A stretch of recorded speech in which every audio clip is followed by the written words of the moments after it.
There are signs the world is speedily coming to an end. These words are attributed to an Assyrian clay tablet dated 2800 BC. It seems that men have believed the end is near in almost every generation.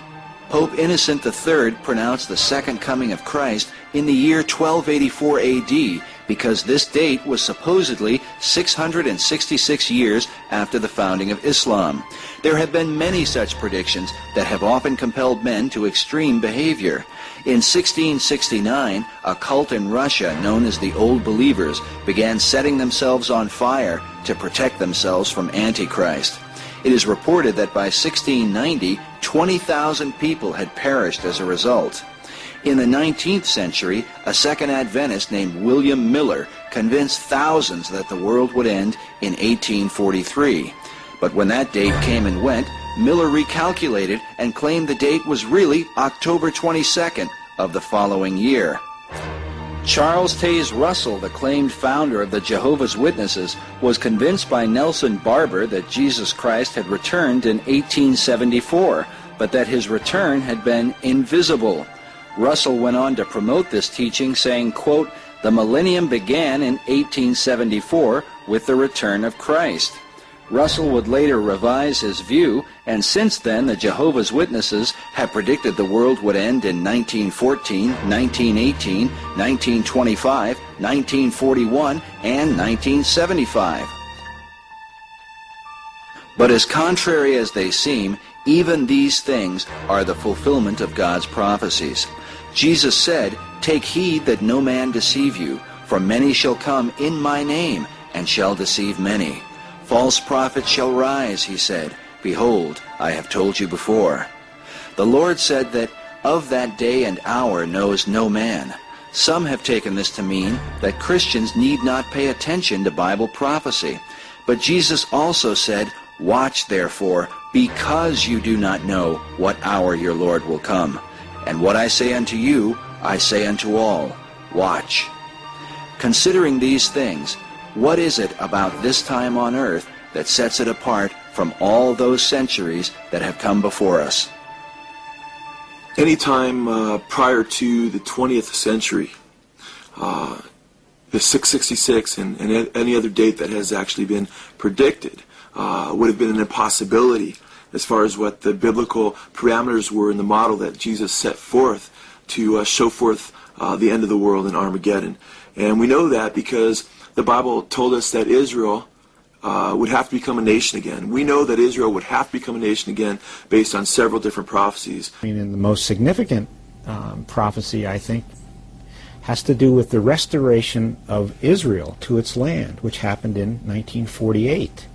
Right after World War II, you had this great influx of Jews who became later Israelis into the ancient homeland of Israel after 2,000 years of diaspora.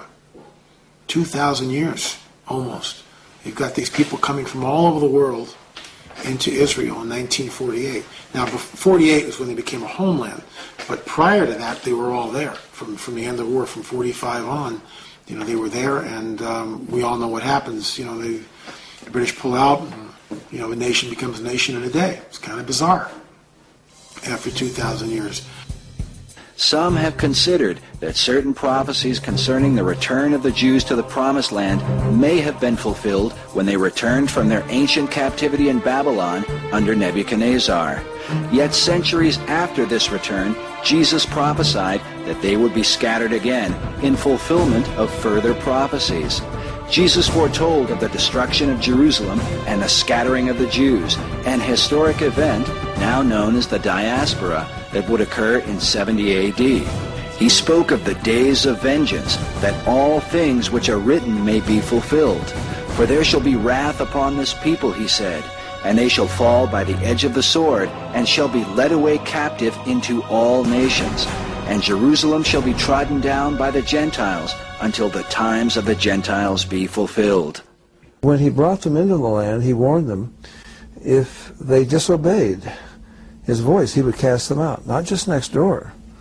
He would scatter them to every nation on the face of this earth. You find that in Amos 9:9, you find that in Deuteronomy 28, verse 64. I mean, all through the Bible, over and over and over, God said he would scatter them, he would sift them like wheat among all the nations of the earth. And it happened. We call them the wandering Jew. You find them everywhere.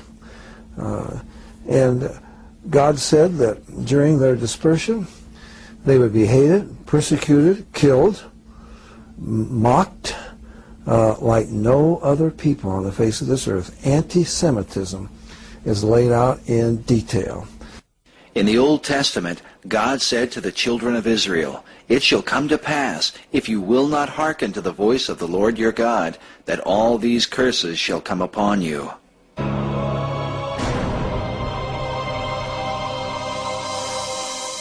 The Lord shall cause you to be defeated before your enemies, and you shall be removed into all the kingdoms of the earth.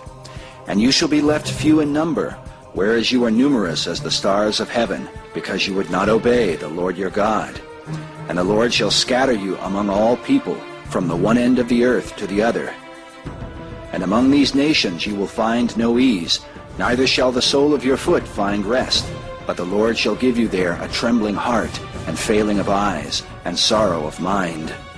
And your life shall hang in doubt before you, and you will be in dread night and day, and shall have no assurance of your life, and no man shall save you.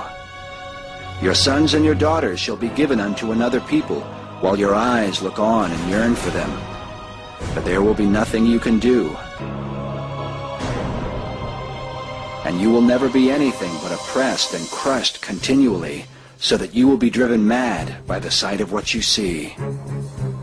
And you shall become an astonishment, a proverb and a byword among all nations, to which the Lord shall lead you.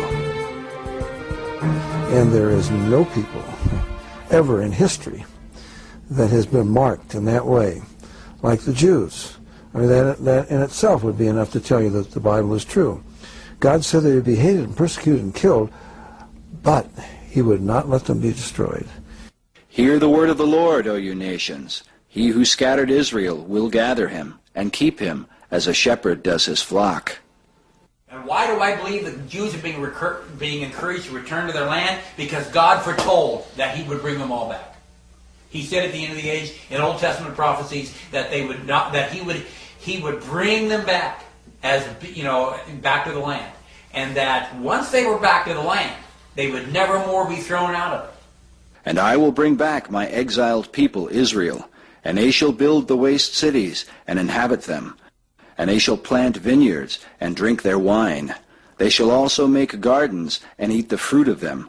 And I will plant them upon their land, and they shall no more be pulled up out of their land, which I have given them, saith the Lord thy God.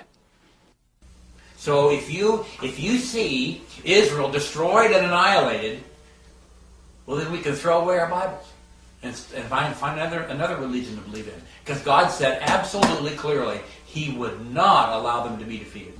The nation Israel will not cease to exist as a nation forever, God says in Jeremiah 31, beginning at verse 35. And he says, if they cease, then there's no sun in the sky. There's no moon. There's no stars. The tides don't work. This universe is finished. That's how important Israel is. If you believe in the prophetic time clock, and I do, I believe that the only way you can look, we as Christians can factor anything in at all, is you got to look at Israel. Israel's the key. Israel is the key. The prophecies hinge around Israel. Israel is the key to all end time events, and we show that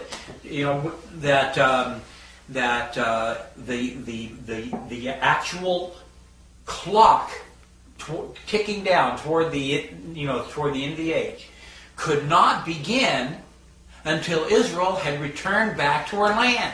So if I lived 200 years ago and you said, "Lynn, when's Jesus going to come back?" and I would say, "I don't know.